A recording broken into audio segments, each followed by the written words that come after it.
Joining us tonight is Jim Gierach with LEAP. That's Law Enforcement Against Prohibition.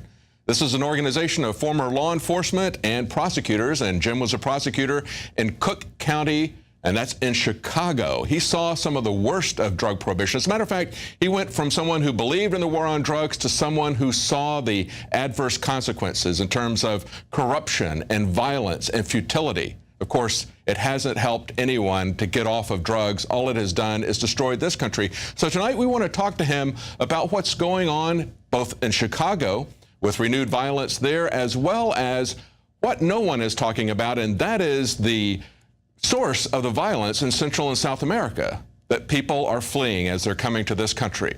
Thanks for joining us, Jim. And I want to ask you, we hear so much about refugees coming into this country because they're fleeing violence in Central and South America, yet nobody is talking about the elephant in the room, and that is, why are MS-13 and Zeta drug gangs, why are they so powerful in those countries? I wanted you to give us your perspective on it as someone who's worked on this for decades in Chicago.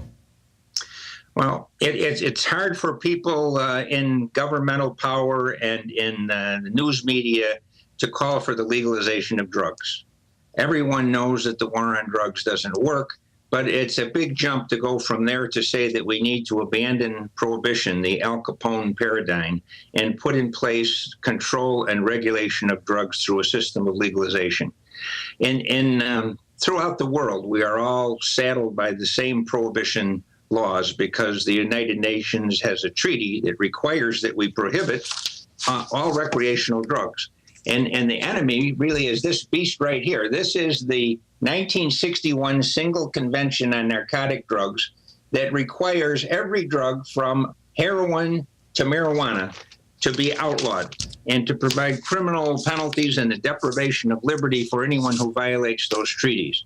So not just in the United States, not just in Chicago, the home of Al Capone, where violence is epidemic, but in Central America, Honduras, where the murder rate is 90 per 100,000 compared to Chicago, where it's 18 per 100,000.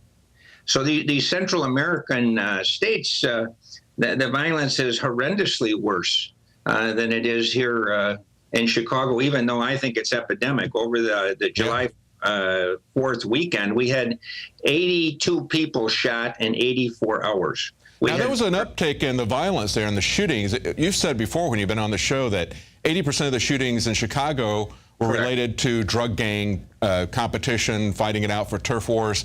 Sure. Do you think that this recent uptick has anything to do with maybe new Central and South American gangs coming in and starting up a new level of turf war? Because it had dropped to about half of what it was back in the 90s, and so all of a sudden it's had this tremendous increase. Well, you know, it's summertime, and we started out with a cold, rainy Midwest weather, and kids aren't out playing, they're not out having contact. I really think, you know, the fluctuations are unpredictable.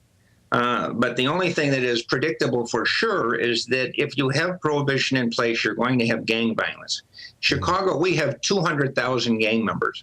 And so there's talk, well, are these Central American gangs coming to the U.S.? Well, certainly they are. They're already here. But we, in Chicago alone, with 200,000 gang members, we have every gang there is covered. And they're fighting over who's going to control the sale and distribution of narcotics.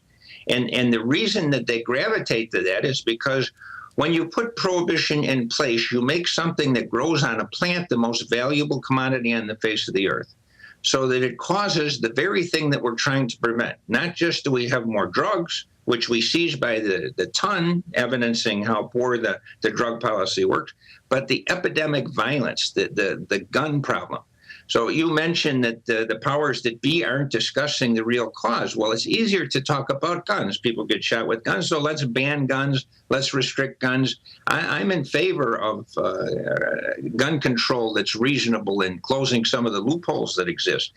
But without changing the paradigm of prohibition, this Al Capone violence will continue unstoppable no matter what programs we put in place. Yeah, we've seen that, gun gun control doesn't really work, because gun prohibition isn't going to work any better than drug prohibition. But going back to Central and South America, I think what we see there is, in a poor country, we see the effects happen much more quickly. Just like if we're going to test a drug, we give it to animals that have a faster metabolism. We can see the effects of that drug more quickly in those animals than we can in humans because of a shorter lifespan. I think when we interject prohibition, we see the end game happening much more quickly in these Central and South American countries, where these gangs have totally corrupted the government there. They have gotten into this kind of level of violence that we haven't seen yet in America. They've diversified into kidnapping, into human trafficking, into all these different areas.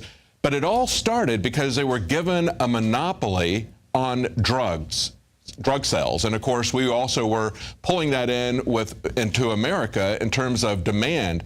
That's where we're headed. Even if we were to keep out all of these Central American gangs, our country is still going to fall into that, it seems to me, if we don't stop prohibition, if we allow this to continue on through its usual lifespan.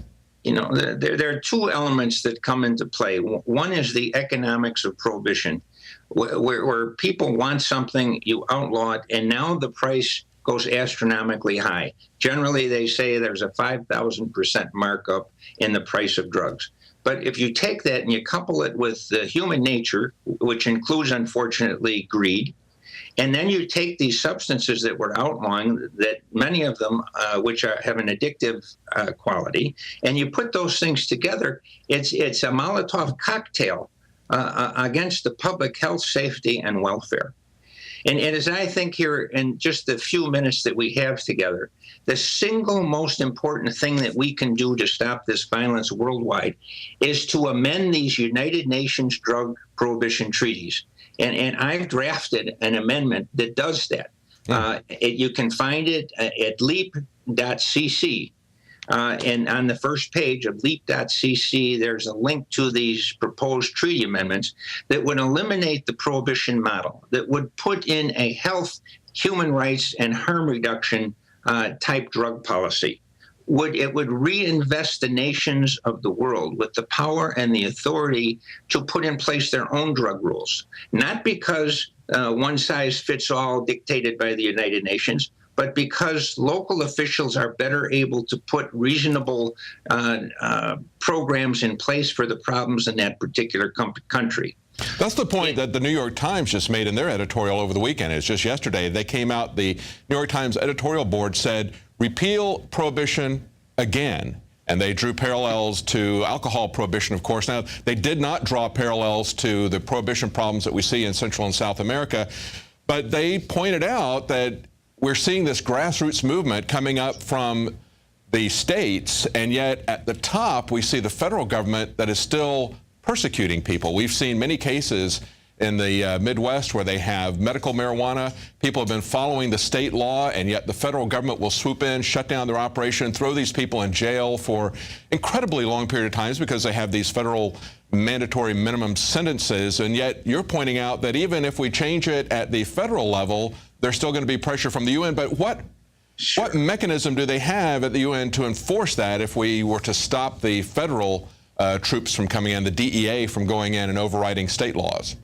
Well, the United Nations send out emissaries from the United Nations Office of Drugs and Crime and the International Narcotics Control Board when the state of Washington and Colorado legalized marijuana. I remember that.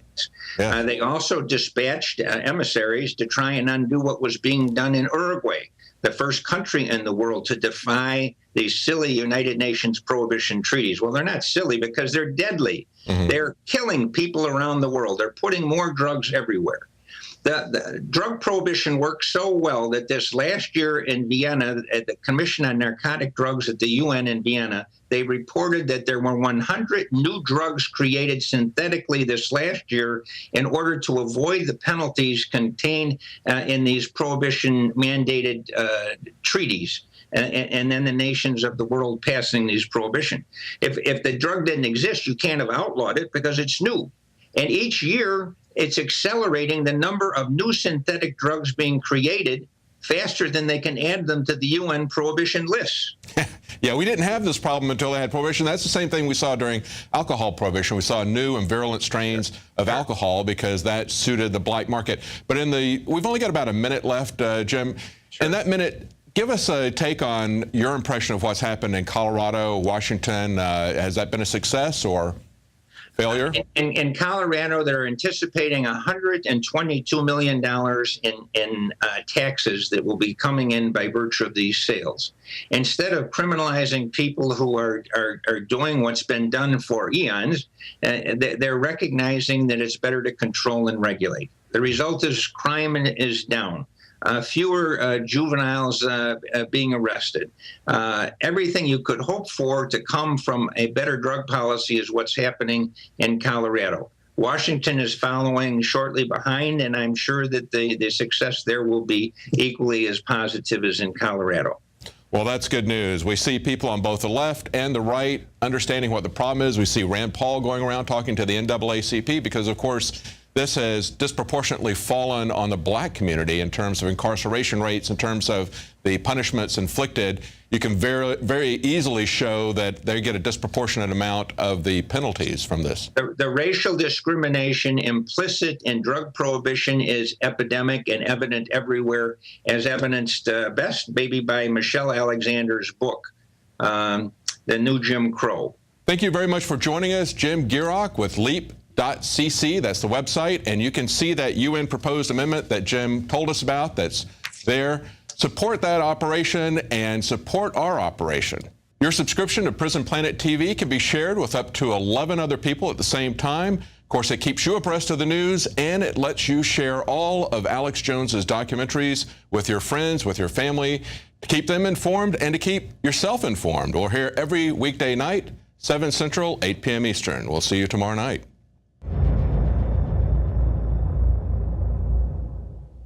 You've experienced and heard about the benefits of Super Male Vitality. Now, the new formula has arrived. Introducing the new Super Female Vitality. I have specifically designed this formula to help the body naturally regulate itself without the use of artificial hormones. Key ingredients chosen from the highest quality sources. Secure your Super Female Vitality today from our limited stock at InfoWarsLife.com. You are watching the InfoWars Nightly News, which airs 7 p.m. Central at InfoWarsNews.com. Members can share their passcodes with up to 11 other people, and your support is helping us defend liberty worldwide.